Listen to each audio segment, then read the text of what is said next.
Salve, salve, Guidal! Tudo bem? Salve, salve, Maurício. Tudo bem? Tudo Tudo bom? bom?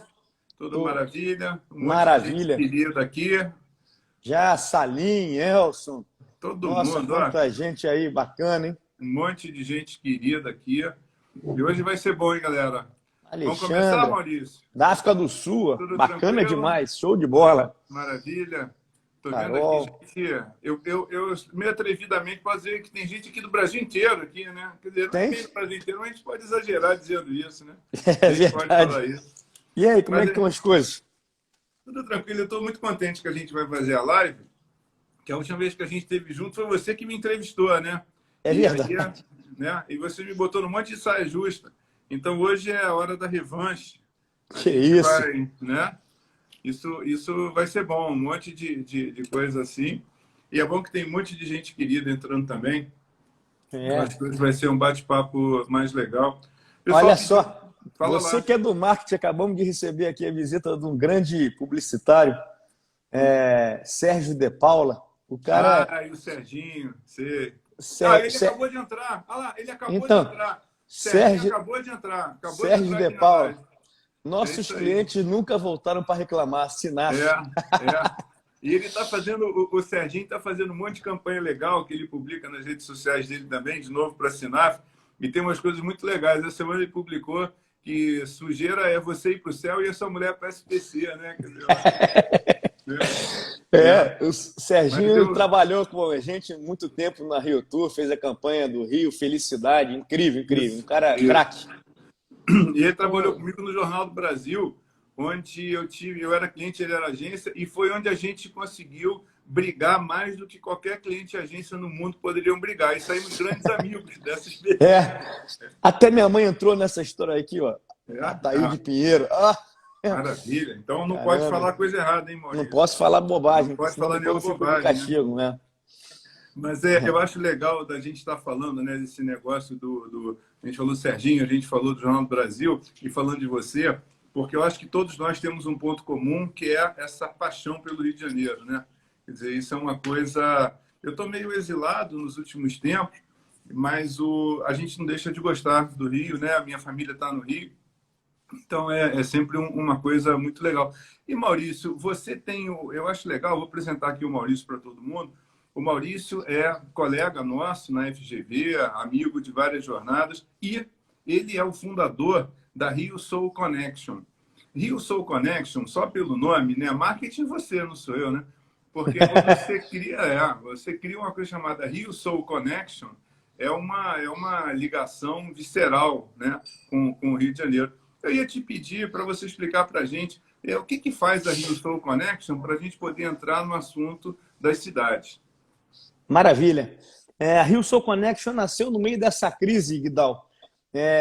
Muitos executivos foram desligados das empresas, e as grandes empresas de turismo, grandes operadores, cruzeiros, navio, Pier Mauá, todas essas grandes empresas, o turismo foi o primeiro segmento a fechar as portas, né, por motivos óbvios, e está sendo o último a voltar também por motivos óbvios, mas está retomando.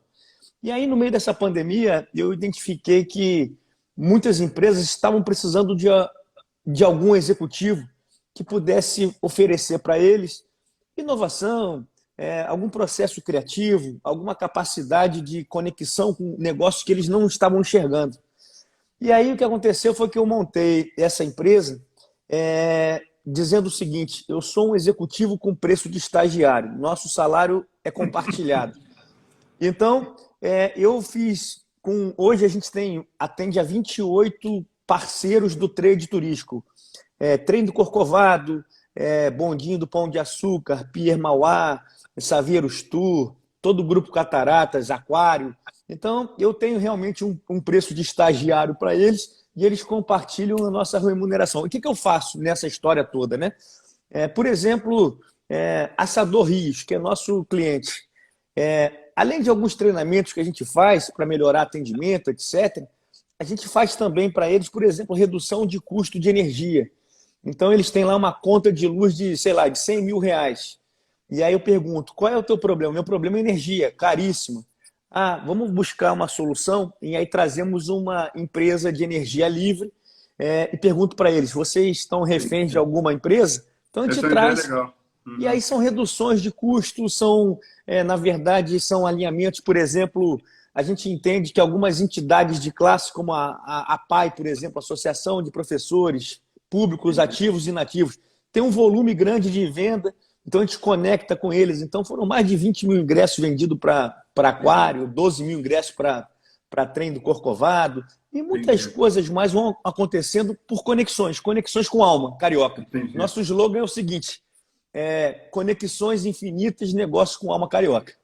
Tá certo. E acho essa ideia sensacional e dá o gancho todo para o que a gente vai falar aqui, né? Quer dizer, o nosso bate-papo de hoje tem a ver com o que as cidades estão fazendo, né? Claro, você não fica só no Rio, a gente vê você viajando a beça e tudo. Quer dizer, é uma alma transcontinental para o Rio de Janeiro, né? Nós, né? Pois é, mas o que eu ia te perguntar é o seguinte: como é que foi, né? E como é que está sendo essa transição de uma reclusão quase total para uma abertura? Mas antes eu quero ser polêmico. O Rio não usa mais máscara, não é isso? Nos locais públicos. Eu estava coçando para te perguntar no final, mas eu vou perguntar agora. Aí você que é um cara que já trabalhou para a cidade, que continua prestando serviço para a cidade, que viaja tanto. E aí, você vai ficar sem máscara? Eu vou manter a máscara sempre que eu puder.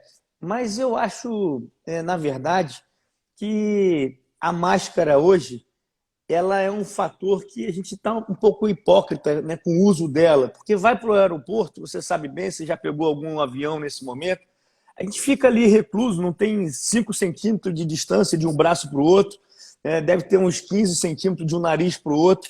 E aquela máscara... Depende do tamanho do nariz, né, Maurício? Exatamente. Mas você pode tirar a máscara para beber água. Aí você está numa sala de aula que você usa máscara, mas aí você vai para o coffee break e está todo mundo sem máscara. Aí você abre o carnaval sem máscara, porque é aberto, mas aí você vai dentro de uma padaria, está com máscara. Então, assim, eu acho que a gente já passou pelo problema maior, que era o problema da falta de vacinação. Agora a gente está com a vacinação bastante avançada. Tem muita gente chegando na terceira dose. Eu acho que as pessoas de maior risco devem permanecer com a máscara. E eu vejo que em alguns espaços realmente abertos, por exemplo, eu estou gostando aí do Paes, você falou de política, né? Eu vim do outro governo, mas eu não tenho nada contra nenhum governo. Eu sou a favor de todos eles que democraticamente forem eleitos. Eu torço para eles irem bem. A gente nunca torce contra o governo, a cidade, o país não pode torcer. E aí o que eu falo é o seguinte: eu não estimularia o carnaval, eu não estimularia. Eu estimularia a promoção do cuidado, do zelo, da proteção, mas eu também não deixaria o carnaval não acontecer mais esse ano, porque o Rio de Janeiro sangra, ou seja, há muito desemprego, a gente precisa muito da atividade turística, dos eventos, dos jogos, dos shows, mas eu não estimularia, ou seja, eu não promoveria do ponto de vista de marketing o evento. As pessoas já vão, naturalmente. Vai ter. Vai começar esse negócio, né? Vai ter. E vai começar agora, já antes do carnaval, já vai ter o Réveillon, não é isso? E tem o Réveillon também. Eu também não estimularia o Réveillon. Eu, por exemplo, talvez fizesse a queima de fogos, mas não permitiria que os grandes shows acontecessem em janeiro. Sim, a gente vai ter uma sequência de grandes shows aí para frente, com Rock in Rio mais para frente. E eu acho que aí sim, a gente já vai ter um tempo de amadurecimento, um tempo de vacinação, e aí sim, o Rock in Rio sendo o grande primeiro evento, assim, muito, muito emblemático para a cidade, com 700 mil pessoas envolvidas, e aí eu apostaria nesse evento. E apostaria em eventos menores, Iguidal.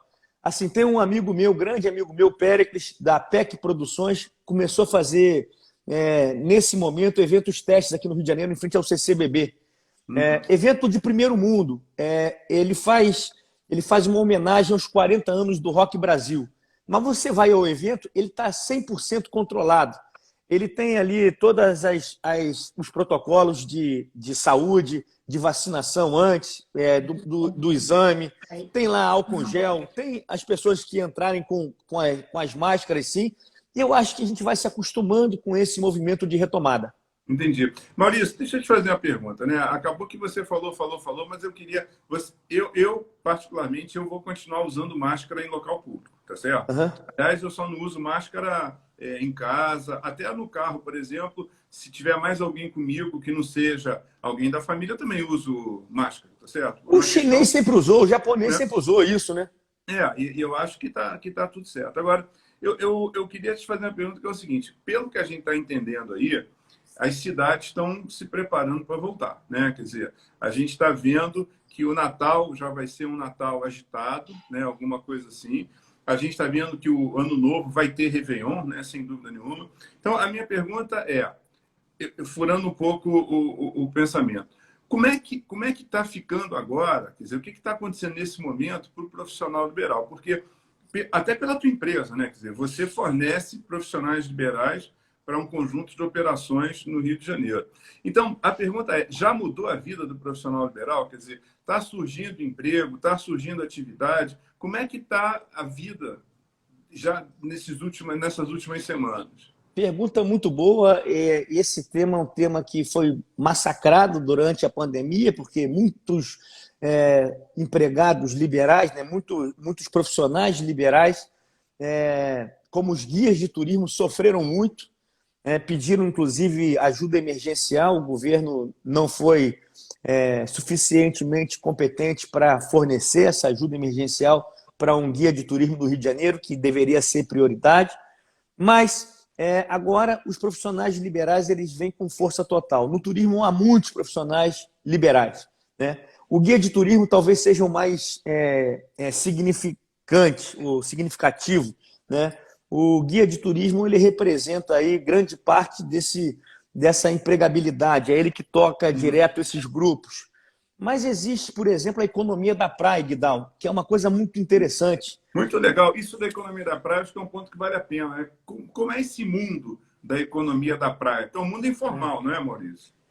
Uma parte é formal, uma parte é informal. Por acaso, a gente tem um cliente especial que é a Orla Rio. A Orla Rio cuida da parte formal, que são os quiosques.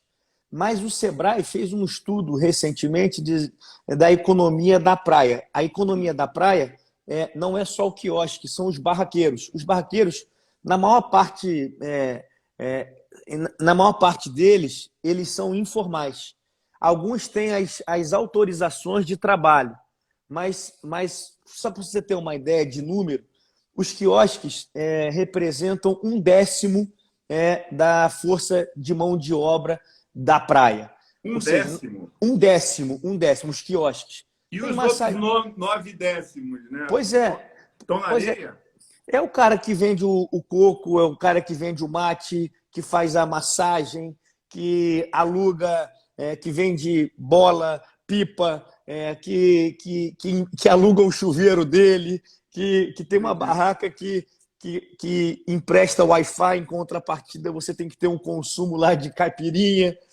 Ou seja, existe as escolas de esporte, de vôlei, de beach tênis, é uma economia que agora, por acaso, essa semana, eu fiz uma conexão entre o Luiz Gustavo Barbosa, da Fundação Getúlio Vargas, eu não sei se você o conhece, da área de projetos, junto com o vice-presidente, o Guilherme Borges, da Orla Rio, e eles estão encomendando exatamente uma pesquisa para que possa entender melhor esses números, entender essas demandas, entender esses fluxos e poder trabalhar de uma forma mais profissional, até na captação de patrocínios para a cidade, na captação de patrocínio para essa praia, no ponto de vista de proteção, de transporte, as bicicletas elas promovem bastante essa integração, né?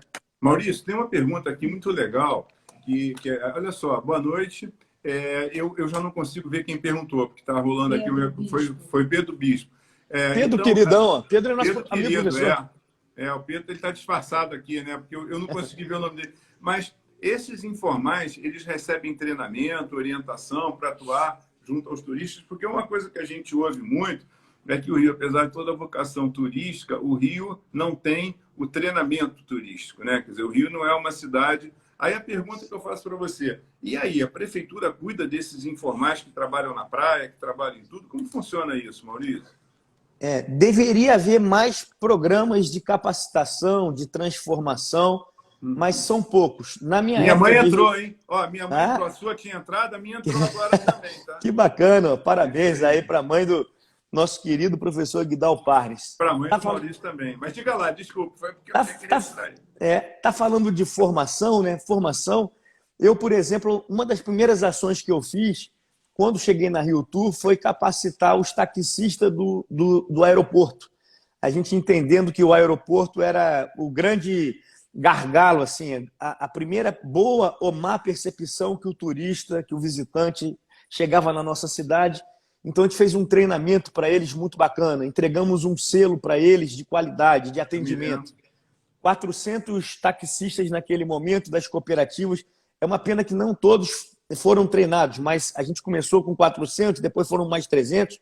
Assim fizemos com a Guarda Municipal.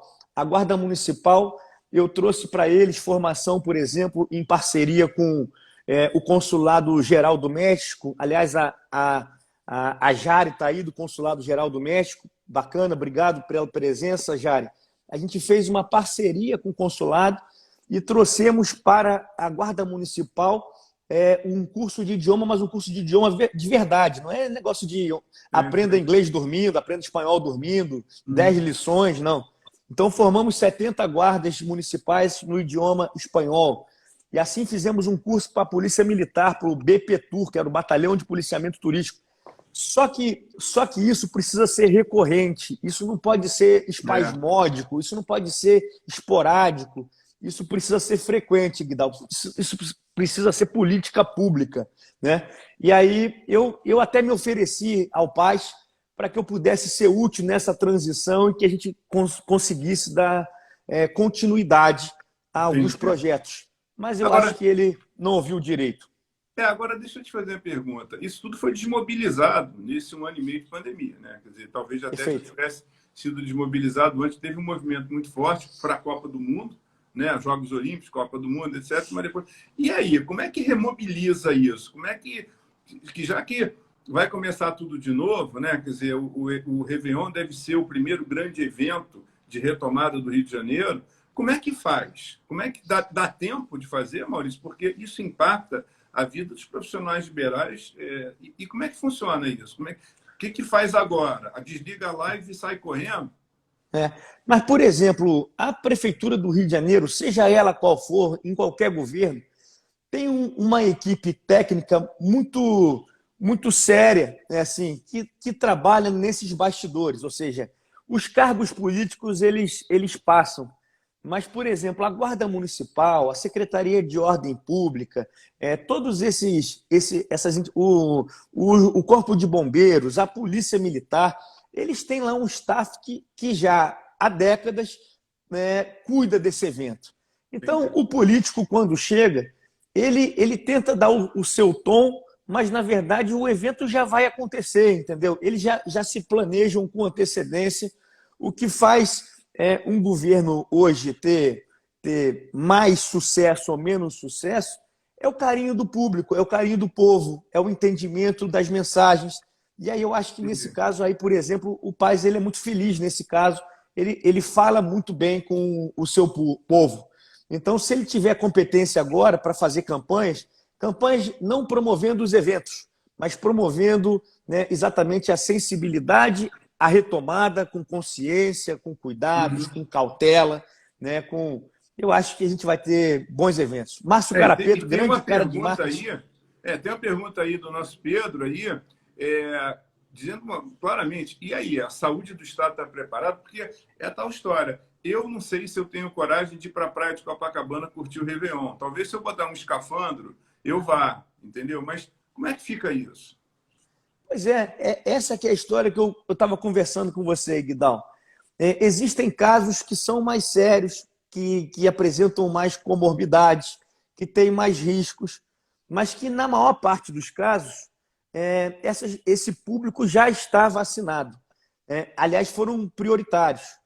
Ou seja, agora, essa onda, a gente está com os hospitais, os índices muito baixos de ocupação. Eu testo isso pelas minhas mídias sociais, eu não tenho pesquisa muito séria sobre isso, não. Mas durante o pico da pandemia, perdemos amigos, tivemos muitos parentes internados, tive muitos amigos muito mal, eu fiquei mal com a Covid. E, na verdade, agora, se você olhar na tua rede social, você vai ver poucos depoimentos, poucas pessoas que estão internadas. Isso eu acho que é um termômetro, ou seja, a onda maior já passou.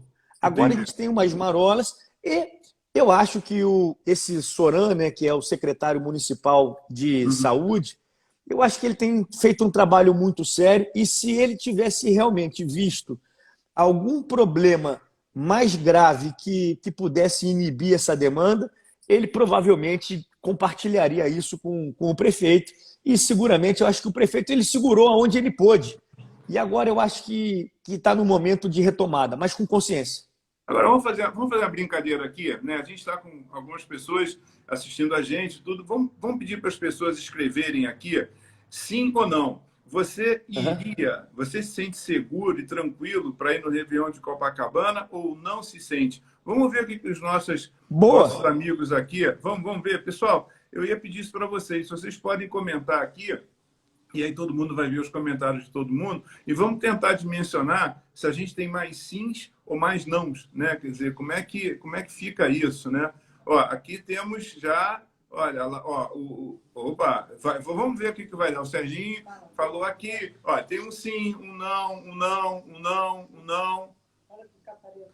Olha lá. Não ao evento. Não ao evento. Não a ir. Não a ir. Tem mais não do que sim até agora, né? Quer dizer, eu estou tentando fazer uma conta maluca. Aí o Rico que fez a live contigo. Úrsula. Eu estou vendo aqui mais não do que sim, gente. Eu estou acompanhando aqui essa nossa impressionante visita aqui das pessoas e a nossa pesquisa. Essa é uma pesquisa de dimensão internacional, né, Maurício? A gente pode dizer isso, porque o nosso público é o mais importante que tem, porque são os nossos amigos e eu estou vendo aqui a galera não muito animada, não. Pois é. Eu acho que ainda tem medo. Esposa, o Rico está falando que esposa não vale votar. Quer dizer, eu acho que vale sim, porque, afinal de contas, é que é uma democracia matrimonial, né? Quer dizer, a Cláudia já falou que vale sim. Quer dizer, então, mas agora, brincadeiras à parte, pelo que a gente está vendo aqui, o nosso pessoal que está assistindo, é mais não do que sim, né, Maurício? Quer dizer, a gente está... eu fico pensando... o Luiz Pedroso está lá, o Luciano está dizendo que sim novamente. Quer dizer, é muito complicado, gente. É muito complicado, Parnes. Assim, e o negócio é o seguinte, a gente tem aqui nesse grupo aqui, seleto de amigos que está aqui nos prestigiando, uma classe social que mora de uma forma mais confortável, que tem, de repente, né, uma reserva para subir para uma serra ou para ir para uma casa de praia, tem um apartamento que tem algum certo conforto. E a gente, quando fala de carnaval e Réveillon, a gente fala de eventos populares, a gente fala de um momento diferente, talvez o único momento esperado por uma categoria de público, que é o carnaval, por exemplo, que é um evento social, democrático. Assim, é muito difícil a gente dizer sim ou não. Claro, é fácil a gente dizer por nós, mas difícil é segurar esse sonho de uma comunidade, por exemplo, que vive do carnaval. O carnaval é muito mais do que um evento. É muito mais do que um evento. É um estudo antropológico que precisa ser feito.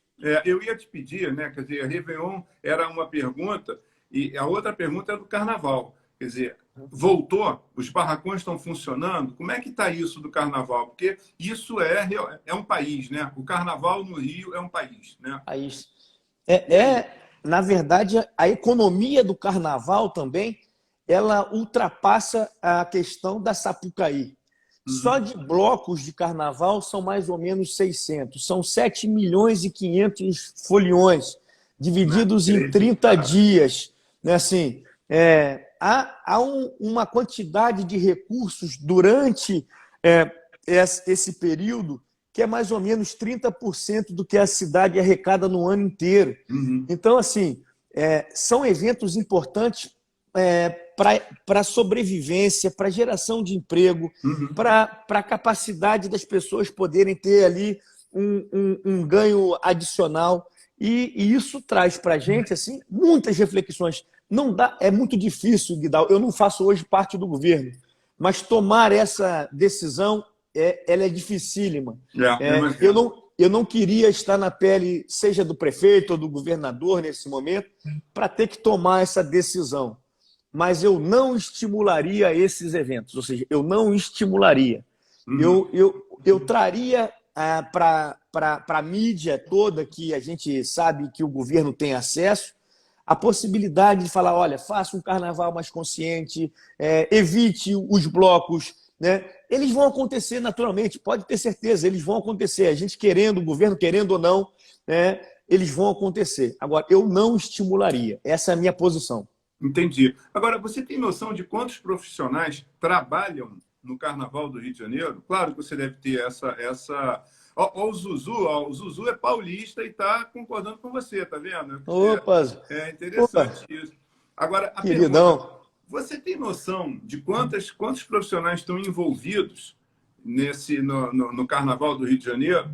Diretamente 1.100.000 colaboradores na cidade do Rio de Janeiro, diretamente. Aí você multiplica isso por 2, 3, né? Mais ou menos a economia da cidade vive em função do carnaval, por exemplo, nesse período que é o março ou fevereiro, de acordo com o mês que ele cai. Ou seja, desses aí, fixos tem uns 60% e 40% são empregos adicionais, ou seja, são empregos eventuais. É um evento e aí isso gera esse número. 1.100.000 diretos. Né? Assim, quer dizer, se você imaginar... Para uma população de 6 milhões... É isso que eu ia te perguntar. É isso. Para uma população de 6 milhões, você tem 1/6 da população aí trabalhando diretamente no carnaval. Então você também tem 1/6 da população que ficou desnorteada, sob o ponto de vista de atividade, por conta da pandemia. Claro que muita gente trabalha em outra coisa e no momento do carnaval se mobiliza, né? A gente entende isso. Perfeito. Mas o impacto é fulminante. Agora, essa galera já voltou? Quer dizer, os barracões já voltaram? Já, né? Estão voltando com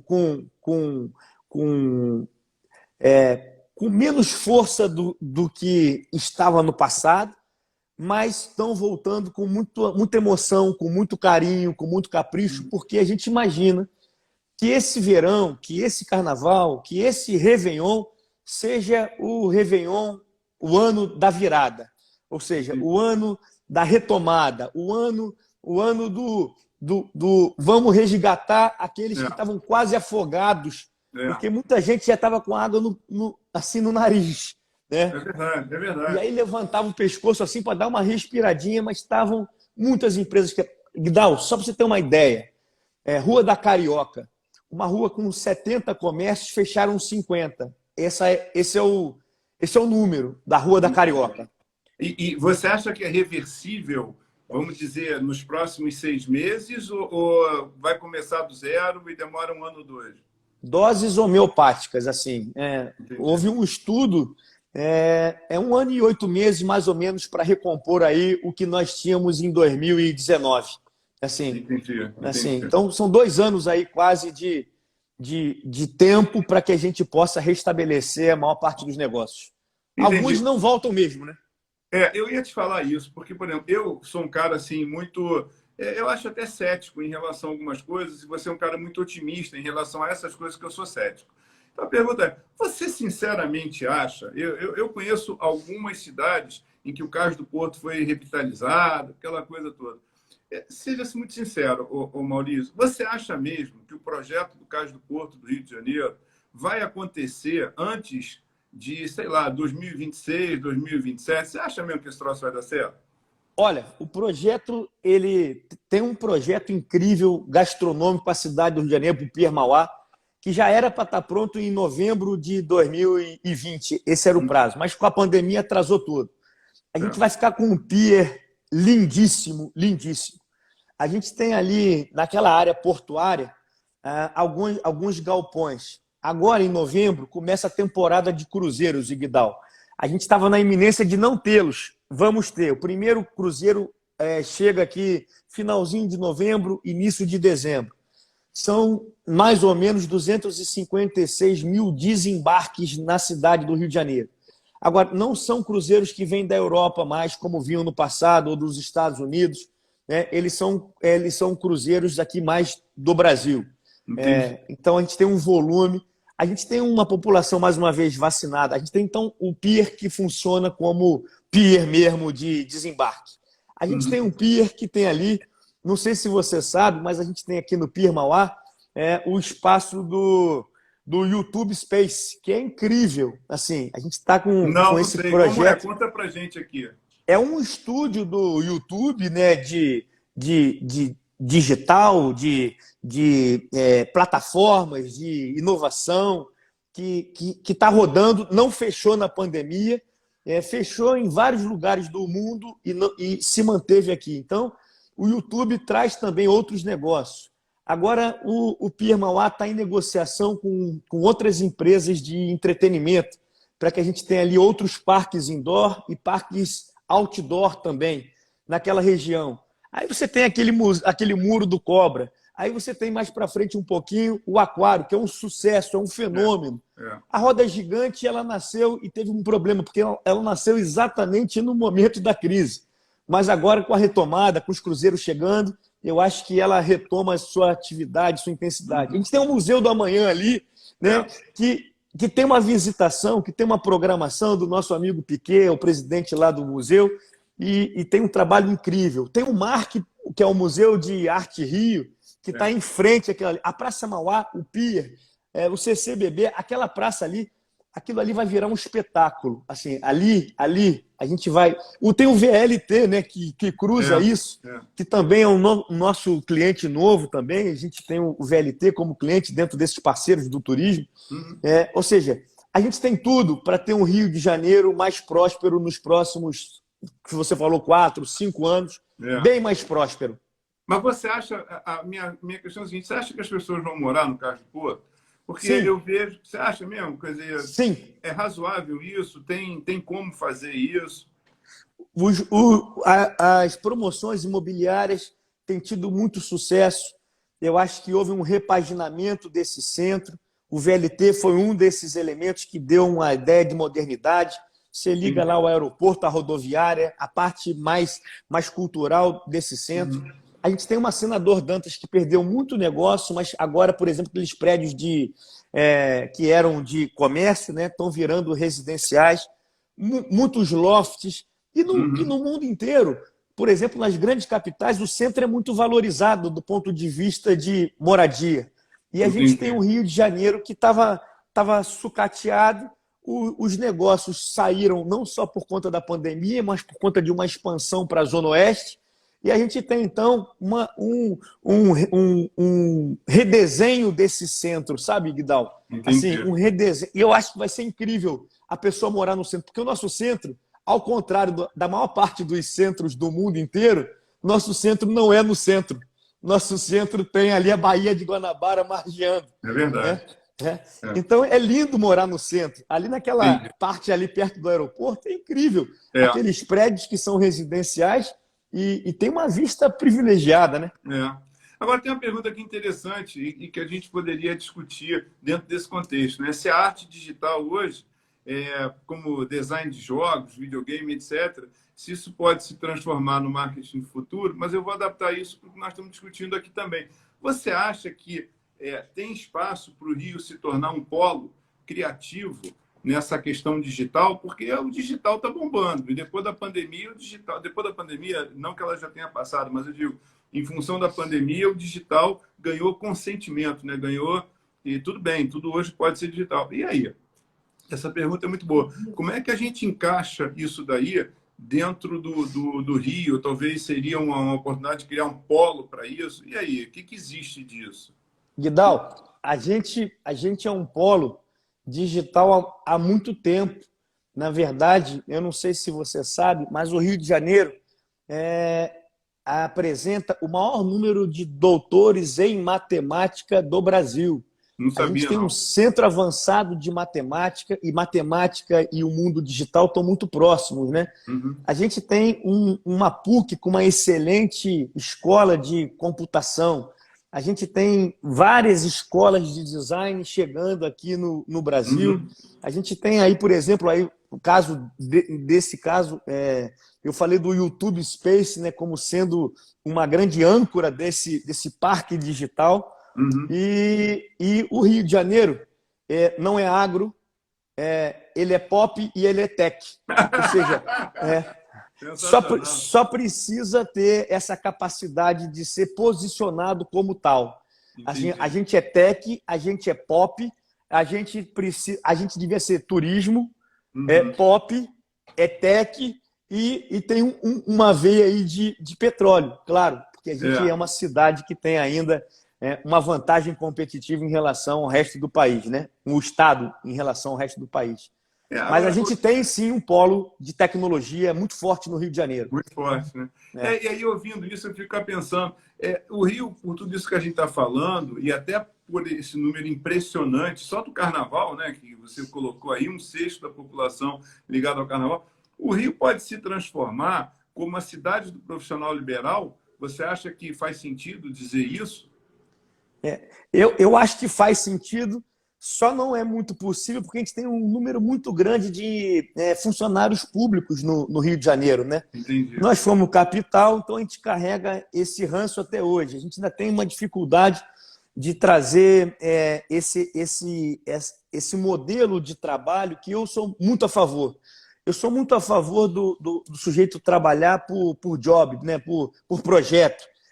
Que ele seja remunerado por hora, que ele tenha capacidade de produzir e receber por isso, até para que haja uma maior possibilidade de empregabilidade. Porque o Entendi. que inibe a empregabilidade também é esse nosso modelo ultrapassado, né? Na verdade, o Brasil é governado por 4 poderes: o executivo, o legislativo, o judiciário e o aquisitivo.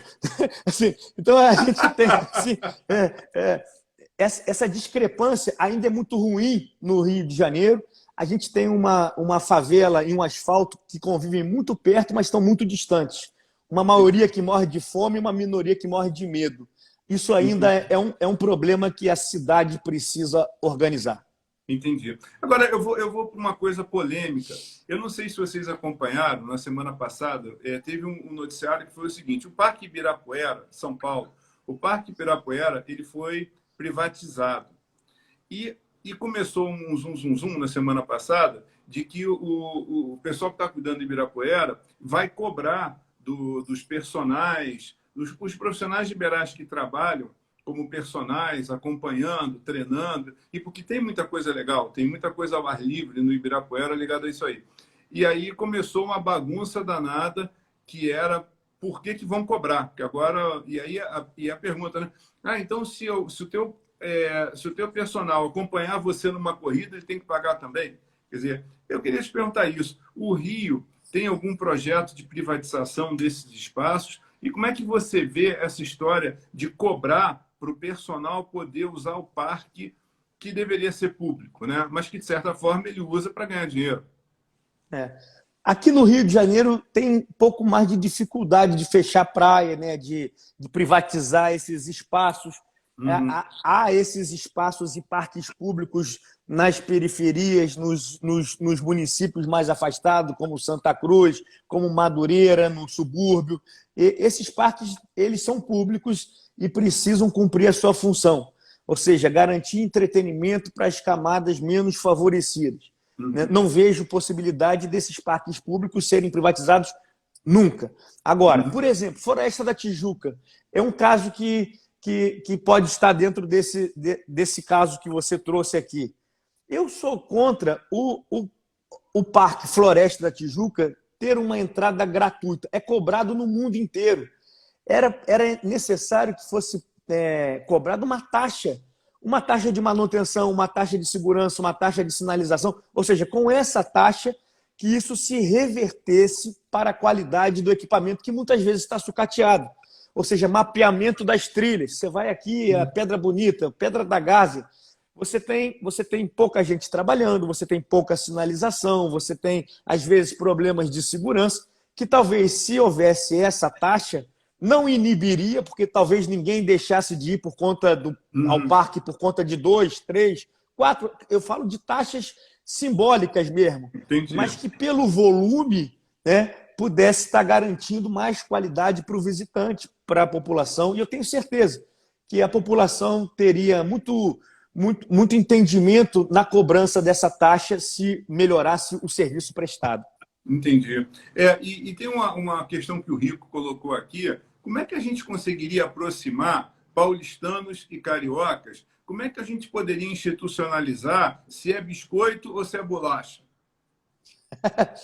Bem, aliás, hoje... vale outra enquete aqui, né? Vale outra enquete. É biscoito ou é bolacha? Né? A gente também pode fazer a segunda enquete aqui, né? É verdade. E aí, se o cara for carioca, ele vai falar que é biscoito, se for paulista, vai falar que é bolacha. Mas se pagar, aí pode chamar do que quiser. Essa que é a história. Né? Se pagar, pode chamar do que quiser. Não tem problema. O cara do Biscoito Globo na praia, né? Se ele ouvir o sujeito falar assim, me dá uma bolacha dessa, ele vai vender. Né? Ele vai vender. Então, assim, hoje o Rio de Janeiro está se aproximando muito de São Paulo como cidades irmãs. Isso já devia ter sido feito há muito tempo. Eu acho que é uma bobagem essa provocação entre paulistas e cariocas. Eu acho que de verdade não existe. O paulista adora o Rio de Janeiro e o carioca, que gosta da noite, que gosta da gastronomia, que gosta dos grandes eventos, ama São Paulo. Não vejo essa concorrência. Agora, a gente precisa se preparar como São Paulo tem se preparado há muito tempo. Investido na capacitação, melhoria dos serviços, uma conscientização da população. E isso é um desafio também para o Rio de Janeiro, melhorar a qualidade de serviço. Beleza só não põe mesa. É verdade. E esse é um problema grave do Rio, né? Quer dizer, e aí eu acho que também essa sucessão de governos que acaba atrapalhando, porque um não quer tocar o projeto do outro, né? Aquela história de que, não, o responsável não sou eu. E de fato, precisa fazer isso. Porque se São Paulo e Rio fossem mais próximos, né, o Carioca Paulista, a gente vê muita gente de São Paulo dizendo que vai passar um final de semana, um feriado, tal, no Rio. Como a gente também vê grandes eventos em São Paulo que trazem gente do Brasil inteiro, claro, e do Rio também. Mas essa rixa, ela continua, e ela é verdadeira ou é folclórica, Maurício? É folclórica, é folclórica. Assim, o que eu vejo de paulistas aqui na cidade felizes, sendo bem tratados, frequentando os espaços, eu acho que é folclore puro. Assim, já foi um dia, talvez, uma provocação de... alguma coisa já aconteceu no passado. Mas eu acredito que hoje nem o carioca ele é visto em São Paulo de uma forma diferente e nem o paulista, muito menos, pelo contrário. O paulista é o maior mercado para o Rio de Janeiro. Ou seja, o paulistano, de modo geral, né? Assim, o paulista que tem um interior rico. A cidade é rica de São Paulo, mas o interior é muito rico. Então, eles vêm para cá e gostam muito, se divertem, se hospedam bem, comem bem, ficam nos melhores pontos da praia, frequentam os melhores shoppings, frequentam os espaços públicos. Então, São Paulo, para a gente, é um presente, não é um desafio. Agora, a gente precisa só se preparar melhor para receber, porque o paulista é um público mais exigente de verdade. Ô Maurício, você não acha que a gente podia começar o movimento Bislacha? É uma mistura de biscoito com bolacha. Você não acha? Eu acho que isso acho ótimo. Poderia criar o movimento Bislacha. Você não acha, não? Né? Isso é uma boa. É verdade. Né? Agora, deixa eu te fazer a última pergunta, né? Porque já está ficando mais tarde, o pessoal já está querendo fazer outras coisas. A pergunta que eu ia te fazer era sobre o Rock in Rio. Como é que está isso, né? Quer dizer, o que o Rock in Rio sofreu por conta da pandemia? Como é que o pessoal lá da Artplan, o Roberto Medina, como é que eles conseguiram fazer e como é que vai ser o Rock in Rio, né? O que está acontecendo para acontecer o Rock in Rio? Rock in Rio é um sucesso. Ele teve só um atraso. Ele não teve nenhum problema maior do que o atraso. Agora eles abriram os ingressos e já estão esgotados. Né? Vão abrir o próximo lote, provavelmente se esgotará em poucas horas. O Luiz Justo, que é hoje o CEO, né, do Rock in Rio, é um cara muito preparado, muito antenado, ou seja, a família Medina é uma família muito empreendedora, visionária. Assim, aliás, eu falo o seguinte sempre: se a cidade do Rio de Janeiro fosse administrada por eles, eu acho que estava mais longe. Ou seja, na época do Rock in Rio, tudo funciona direito. O transporte público, o BRT, né, o metrô, a segurança. Você não vê nenhum episódio diferente na cidade. Pelo contrário, é só alegria. Rock in Rio, para nós, é um grande orgulho. É um evento que reúne, nesse período, né, nesses 15 dias, 700 mil pessoas, com atrações internacionais, com ocupação de 100% de hotel, mais 25% de Airbnb. É onde os taxistas trabalham mais, é onde a gente tem todos os motoristas de aplicativo também. E eu sou a favor de todos. Eu não sou contra nenhuma delas também.